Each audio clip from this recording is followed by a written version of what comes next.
long-awaited chant. Khub cool.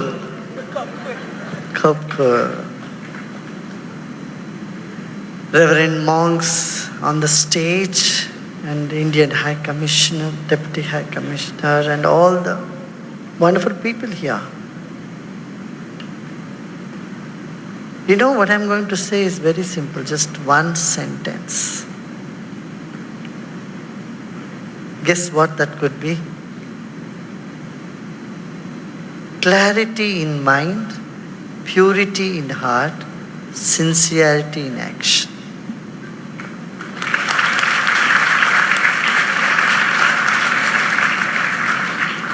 That's it.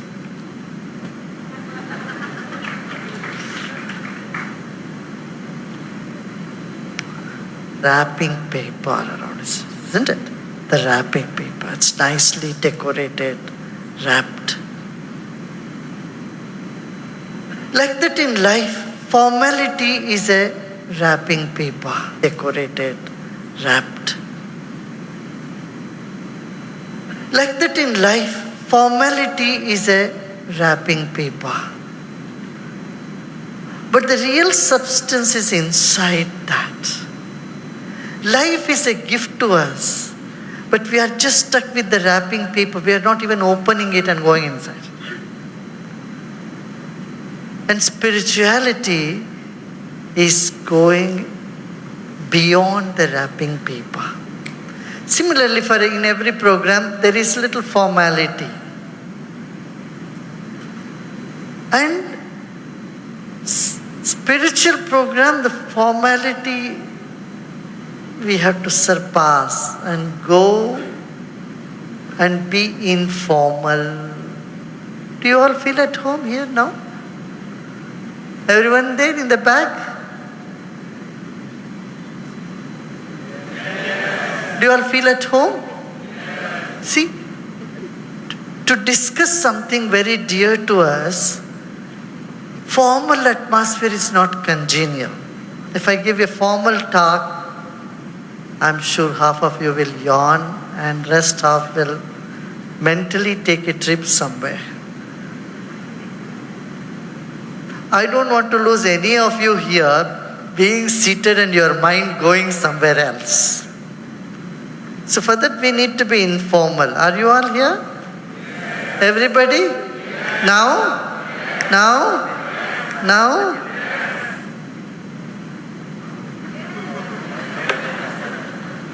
If you say no, also that means yes.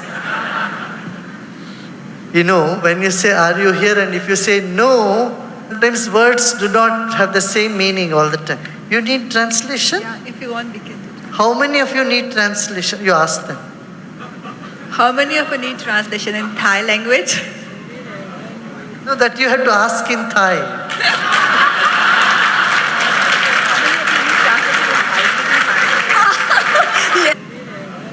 No, that you have to ask in Thai.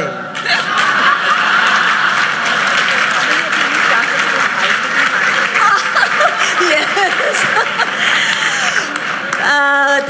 ท่านสีถามว่ามีกี่ท่านในที่นี้ที่ต้องการให้แปลเป็นไทยคะช่วยยกมือขึ้นด้วยค่ะ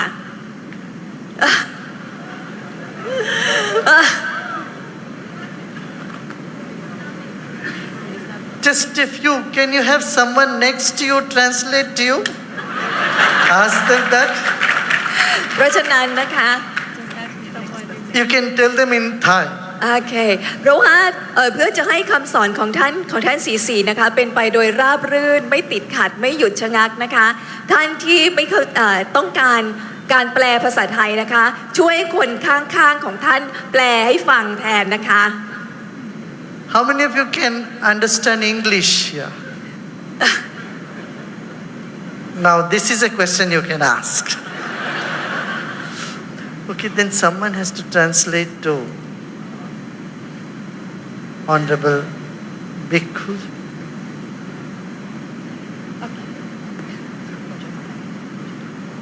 Someone can come sit here?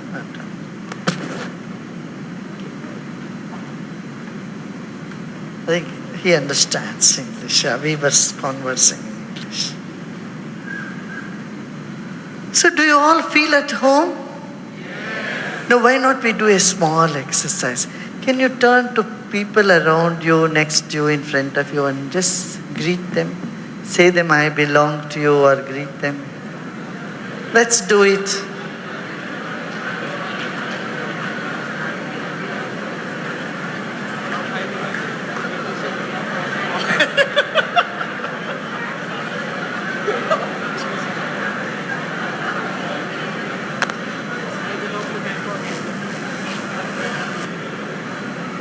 Done? Yes?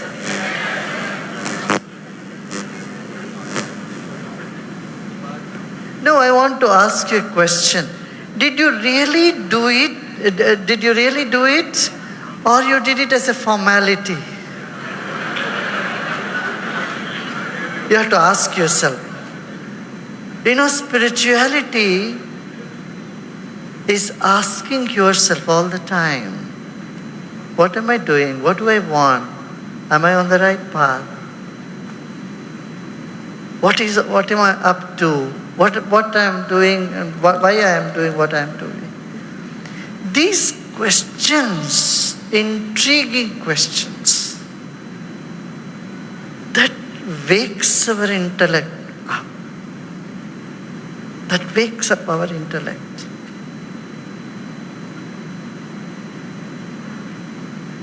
Are you all here? This is what Lord Buddha said. Inquiry. Start inquiring. And his life, his journey started with inquiry. Why there is misery? How I can get over the misery? Is there a way to overcome misery? These are the foundation of enlightened life, spiritual life. Now, did you do it as a formality? Yes. You know, in our life, if we live a very formal life, if you are caught up with formalities, it becomes so dry. You go to office, you go to your factories, you go to your business, people greet you. Hello, how are you? Have a nice day. All these greetings, if it doesn't have feeling associated with it, it is empty words. And in our life, if we live with empty words, it leads us to depression, boredom, frustration. Isn't it so? You know, when you get off the plane, the air hostess greet you saying, have a nice day. They give you a smile. It's not from their heart. What do they care if you have a nice day or not? But when your grandmother, your sister, your mother, someone says, have a nice day, it carries some energy. Isn't it? So we convey more through our presence than through words. You know, when you come back from your office or work, if you have a puppy or a dog at home, it goes crazy. It runs around you, jumps on you. It shows what love is. It's not having any formality. Our dogs don't have any formalities. It's very genuine. It's from the heart. That makes life is very genuine. It's from the heart. That makes life juicy. Today we have bound ourselves with so many forms. I'm not saying we shouldn't have formalities. I'm not saying we should not have wrapping papers. It's needed. But we have to go beyond that. And that's what is spirituality. Are you all here still? Are you all? With all your heart, you greet someone. That is spirituality. That is real life. Do you agree with me? Do you agree? Everybody? And that real life is what is called Sangha. If you are not enlightened, at least you can be in Sangha. Sangha is, there is a genuine connection. In Buddhism, it is called Sangha. In Hinduism, it is called Satsang. Satsang is the company of the truth, truthful. A company where people relate from their heart to each other. They understand each other. They are not doubting each other, questioning each other, blaming each other. If you question, blame and doubt others, it is not Sangha. Sangha is when there is understanding. I think you agree with me. Sangha is when there is understanding. Can we not create Sanghas in our life? Yes. A good circle of friends where there is understanding, where there is cooperation, where there is compassion. That is Sangha. Sangha is not just sitting and chanting something or singing something. Sangha is when there is genuine connection, heart-to-heart communication. Today we need in the world, about 2,500 years ago, Lord Buddha said, I'm creating Sangha. This is the way for peace. This is the way forward. And that Sangha is needed today also. Don't you think? When there is truthful communication between people, when there is understanding between people, and when there is a common goal to have, like a Reverend Bhikkhuji has said, common goal of creating water resources, reviving water resources, planting trees. Who can object? We should not plant. Who can object for planting trees? Nobody can. Nobody can. So Sangha is coming together with a common cause. That is again is Satsanga. Satsanga is coming together with a common cause of what? Bringing a smile on everyone's face. That's art of living's goal. Why art of living? Is to bring smile on everyone's face through wisdom. You know, we can only share what we have. You sit with someone depressed, just keep listening to them. Half an hour later, you also get depressed. How many of you had this experience? Raise your hand. Don't feel shy. Come on, raise your hand. And how many of you had not had this experience? Raise your hand. Come on, some of you are not raising for both. Once again, I am asking you, how many of you have this experience? Speaking to someone, you also got depressed. Now I get more hands coming up. So similarly, if someone is thinking negative, talking negative and negative and negative, and you sit with them for half an hour, you feel so drained and tired. How many of you have this experience? Raise your hand. Now more hands are coming up. But some are not raising even now. Are you shy to raise your hand? Okay, now let everybody raise your hand without any hesitation. Raise your hand.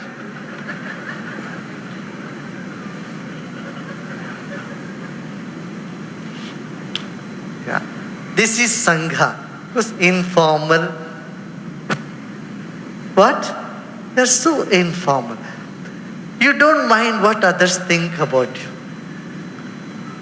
And you have the faith, but that others understand you and you communicate to everyone around you. Creating a better society, better world around us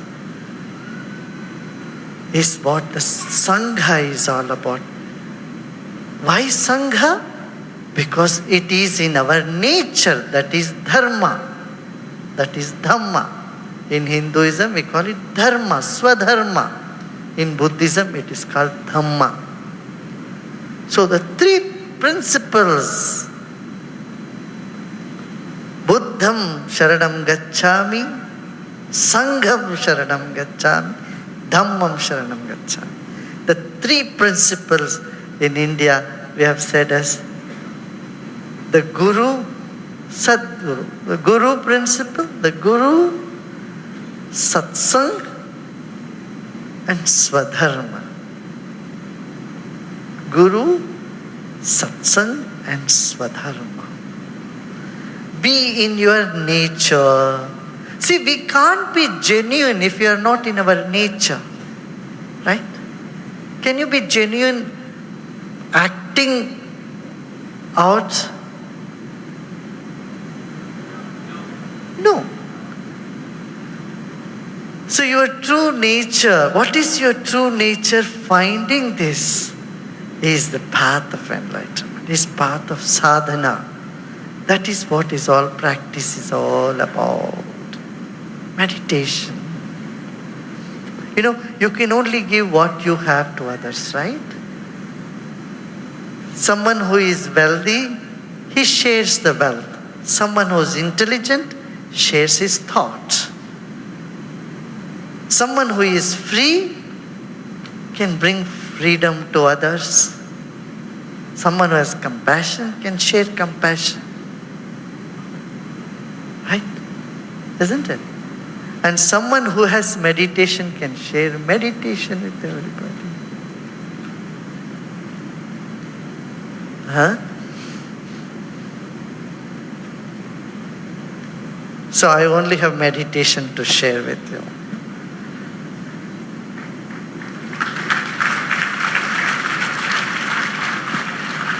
Shall we do meditation? Okay.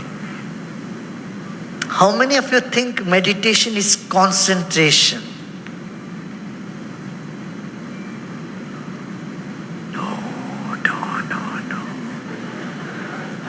Put an into mark. Meditation is not concentration. To do any work, you need focus of mind. But to relax, do you need focus? No. Meditation is not concentration, number one. The second misconception about meditation is, oh, I have to make lot of effort to do it. How many of you think it is so? Not at all. Meditation is the most effortless thing to do. In Hindi, there is a proverb. It says, फूल तोड़ने में देरी है, परमात्मा से मिलने में नहीं. To pluck a flower, it may take some time, but to be with the being, to be with the self, it doesn't even take that much time because it is totally effortless. First is, it is not concentration. Second is, can you remember this? Effortless.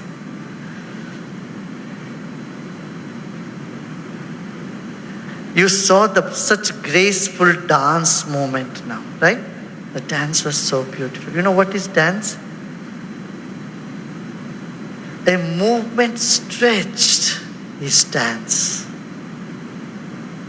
When you stretch the body, it becomes dance.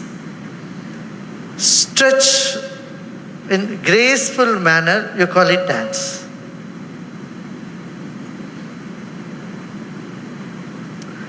A sound stretched becomes music.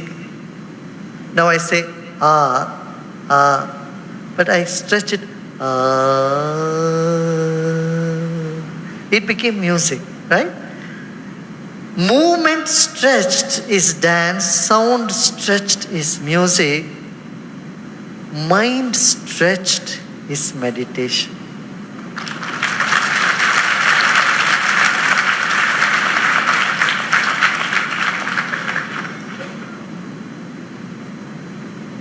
Life stretched is celebration. If you are thinking only about yourself, there is a person alone cannot celebrate. But if you stretch your life and share it, include everyone with it, that life getting stretched, including others within you, becomes a celebration. And the goal of Art of Living is to make life a celebration. Means include everyone as part of you. Okay? So, that much enough. I think too much talking also can cause indigestion. Then you may forget most of it, what I said. So, let's do a short meditation. Shall we do? Sound stretched is music. Mind stretched is? Now, we will go, how we can go to meditation? Through sound. Through sound, we go into meditation. Okay. Now I would like you to say the word, stretch a sound.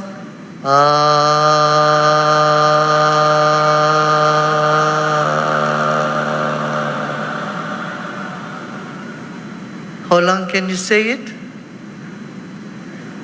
How long could you say it? Only as long as there is breath. The moment breath goes out, you could not say the sound anymore. Right? There in the back? Are you all with me? Everybody there? Do you all feel at home, relaxed? From the back, I want to hear. There, yes. So, you could say the sound how long? Only as long as there is breath. The moment breath finishes, sound also finishes. But if you say it mentally, say how long can you say it? Let us see.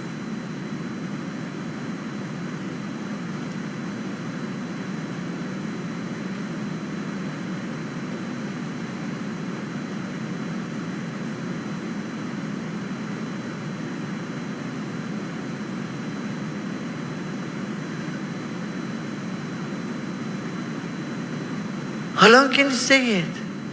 You can say it forever.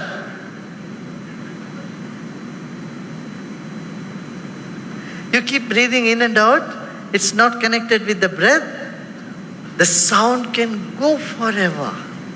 That's why each letter is called akshara in Sanskrit. How many of you know Hindi here? A lot of you know Hindi. Akshara in Pali and in Sanskrit, it is called akshara. Akshara means, you know what? Imperishable. Now, the A sound is imperishable. It can go for millennium if you are alive. Your mind can have it forever.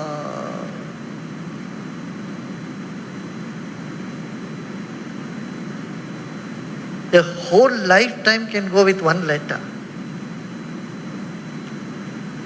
So the sound can go forever. That's why it's called akshara. Akshara means what?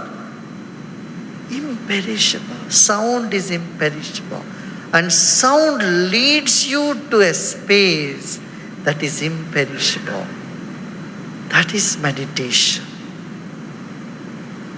Meditation, a journey from movement to stillness and from sound to silence. And that is what Lord Buddha said, Nirvana. And this is what said by Adi Shankara, Kaivalya. Nirvana and Kaivalya, there is no difference, just words. Nirvana, emptiness. Kaivalya, nothingness.